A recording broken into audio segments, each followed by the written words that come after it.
안녕하십니까. 8월 26일 토요일 말씀을 드리겠습니다. 하나님의 말씀은 요한복음 8장 42절과 43절입니다. 예수께서 이르시되 하나님이 너희 아버지였으면 너희가 나를 사랑하였으리니 이는 내가 하나님으로부터 나와서 왔습니다. 나는 스스로 온 것이 아니요 아버지께서 나를 보내신 것이니라. 어찌하여 내 말을 깨닫지 못하느냐. 이는 내 말을 들을 줄을 알지 못함이로다. 아멘. 예수님께서 그들과 대화를 나누신 동안에 참 믿지 않음을 통해서 답답해 하시는 말씀이 오늘 본문입니다. 어찌하여 내 말을 깨닫지 못하느냐. 이는 내 말을 들을 줄을 알지 못함이로다. 들을 줄을 듣는 방법을 모른다는 거죠. 영적인 말씀을 영으로 듣고 믿어야 되는데 자꾸 영의 말씀을 육적인 상상을 해가지고 하니까 말씀이 믿어지지가 않는 거죠. 그래서 너희들은 들을 줄을 알지 못한다. 듣는 방법을 모른다. 이렇게 예수님께서 지적했습니다. 그리고 42절에 하나님이 너희 아버지였으면 아브라함의 자손이다. 우리는 하나님이 우리 아버지다라고 말을 하는데 하나님이 너희 아버지였으면 너희가 하나님의 아들 된 나를 사랑할 것이다. 너희들이 아비는 마귀이기 때문에 하나님의 아들 된 나를 갖다가 죽이려 하는도다 라고 했습니다. 이 죽이려 하는도다의 말을 또 그들도 하지 못하고 귀신 들렸도다. 누가 당신을 죽이려 하는가? 이런 말까지 했습니다.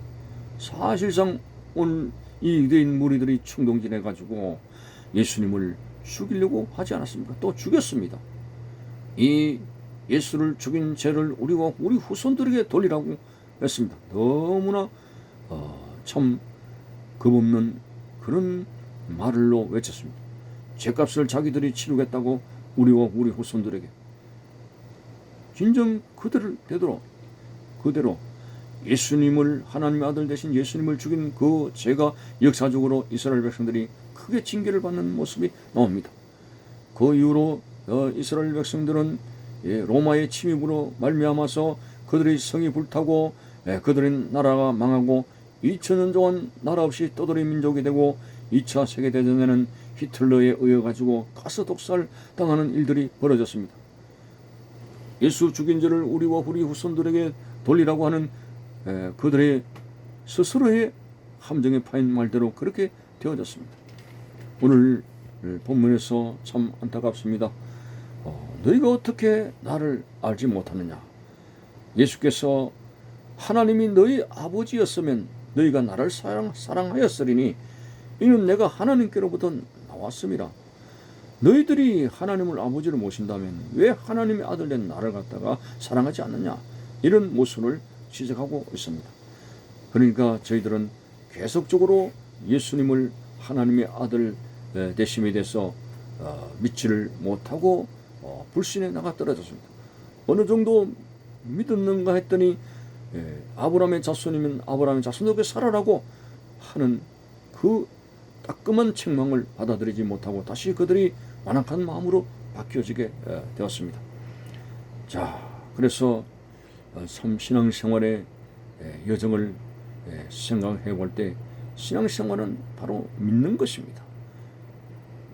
예수님이 하나님의 아들 되신 것을 믿고 예수님의 입에서 나오는 모든 진리의 말씀을 믿는 것이 바로 신앙생활이고 또 한 가지는 진리 되신 예수님을 사랑하는 것이 바로 신앙생활 믿음입니다.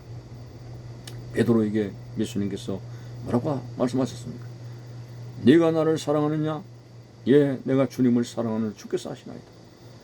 그럴 때마다 3번 질문하시면서 내 어린 양을 먹이라고 하지 않았습니다.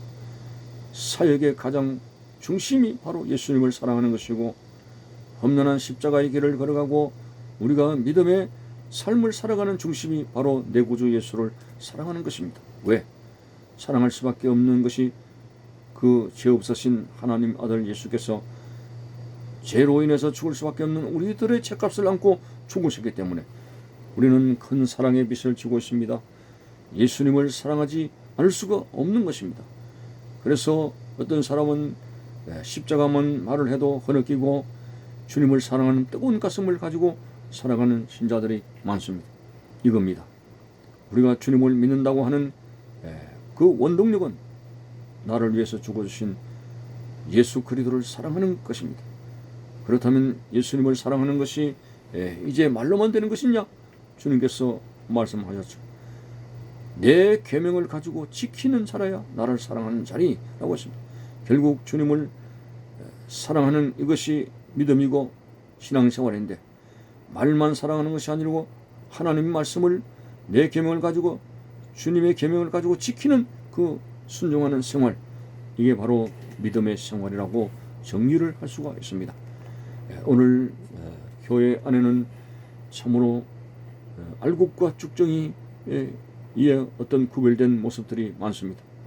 코로나 시대가 거쳐 지나갔을 때도 지금 많은 신자들이 나가 떨어졌습니다.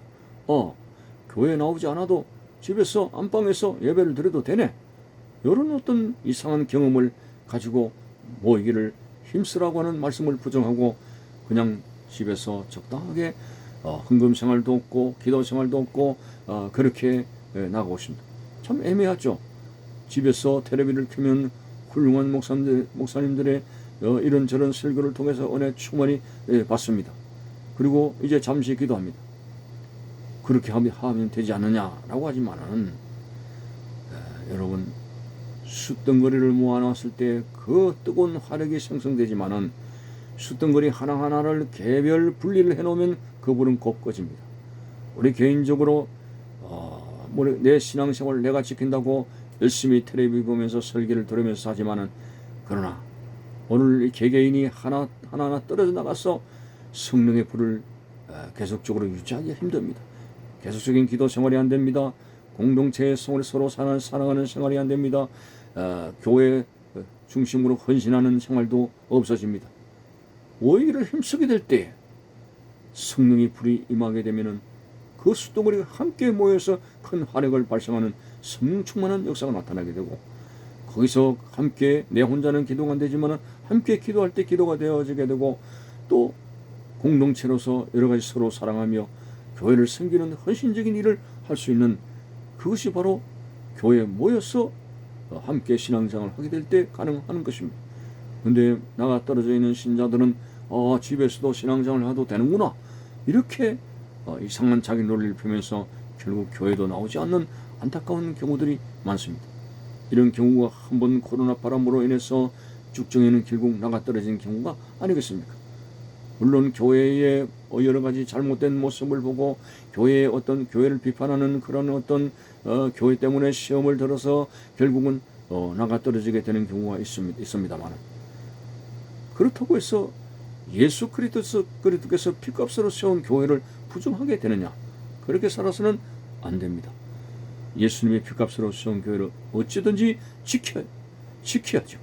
우리 성도들 개개인이 하나님 앞에 모이기를 힘쓰고 예배에 참여함으로 말미암아 주님 몸된 교회를 지키는 것입니다. 우리 교인들이 전부 뿔뿔이 흩어지게 되면 교회를 문을 닫아야 되는 것입니다. 단순히 교회가 문을 닫는 것은 상가집이 문을 닫는 것은 그런 개념이 아닙니다. 구원의 방주가 그 역할을 하지 못하는 안타까운 모습이 아닐 수가 없습니다. 어쨌든 여러분 모이기를 힘쓰고 주님 몸된 교회를 중심적으로 하나님 앞에서 신앙의 열정을 가지고 헌신하고 서로 사랑하며 예배하기를 힘쓰며 교인으로서 빛과 소금의 역할을 감당해서 많은 사람들을 전도하고 구원의 방주에 많은 사람을 태울 수 있는 그런 사명을 감당할 수 있는 그런 신자가 되어져야 된다는 우리의 신분을 망각해서는 안 된다고 하는 사실입니다. 참으로 하나님 말씀을 깨닫지 못하는 유대인 무리가 안타깝습니다. 하나님 말씀을 잘 깨닫고 그리고 언제나 우리의 가슴은 성령의 불로 뜨겁고 그래서 성령을 따라 행할 수 있는 믿음의 사람, 어느 육의 욕심을 죽이고 정욕을 죽이고 성령을 따라 행할 수 있는 하나님의 사람이 진정 크리스찬다운 그런 모습인 것을 알고 내 구주 예수를 진정 가슴으로 뜨겁게 사랑하고 그분의 계명을 가지고 지킬 수 있는 그런 성도로서의 본연의 모습을 가지고 주님이 오실 때 설 수 있는 복된 성도들이 되시기를 바라는 것입니다. 감사합니다.